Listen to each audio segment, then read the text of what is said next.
Hi, I'm the Witch of the Woods, and today we're working with Meadowsweet, also known as Queen of the Meadow. Now, some people say it's ruled by Jupiter, and some older sources say Venus. Given its magical properties of love, peace, and happiness, I'm more inclined to say Venus, although protection is also one of its properties, and that's kind of Jupiter-y. Meadowsweet has many medicinal properties, specifically relating to anti-inflammatory properties. In fact, it was one of the ingredients in the first aspirins that were invented by the Bayer Company in the 1800s. It's also helpful with stomach acidity. Because of the aspirin-like properties, if you react badly to aspirin, or if you're pregnant or nursing, you should talk to a medical practitioner before taking Meadowsweet. As you can see, mid-September is a bit late in the season for Meadowsweet in Switzerland. There's a flower, and there's another one. So we will pick those two flowers and use those. Luckily, we have enough. And this is Meadowsweet in bloom. This is what the Meadowsweet leaves look like for identification. And now we're just going to rinse them off under the tap. Be sure to shake off any bugs before you come in the house. And we'll just put them in here till we need them. We're going to measure out 2 cups of milk, or approximately 470 milliliters.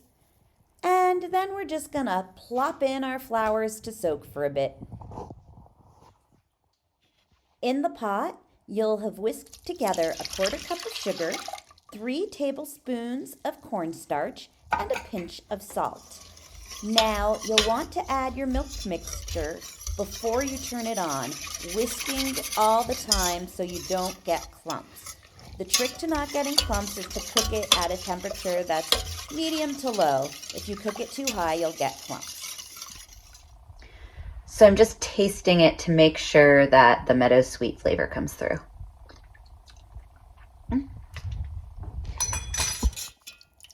Now you can just strain it with a little sieve to get all the little bits of Meadowsweet out. And just keep whisking till it thickens.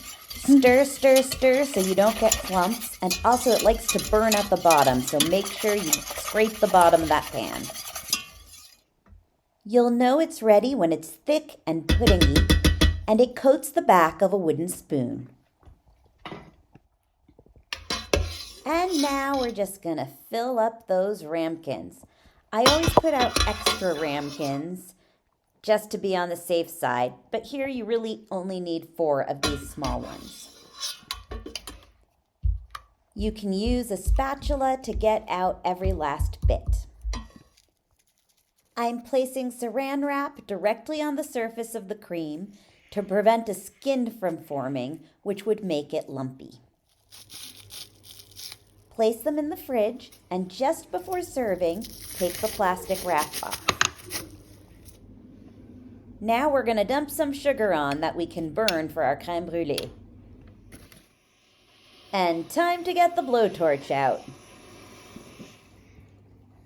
I served it with a small glass of my wild blackberry and elderberry cordial. Delicious.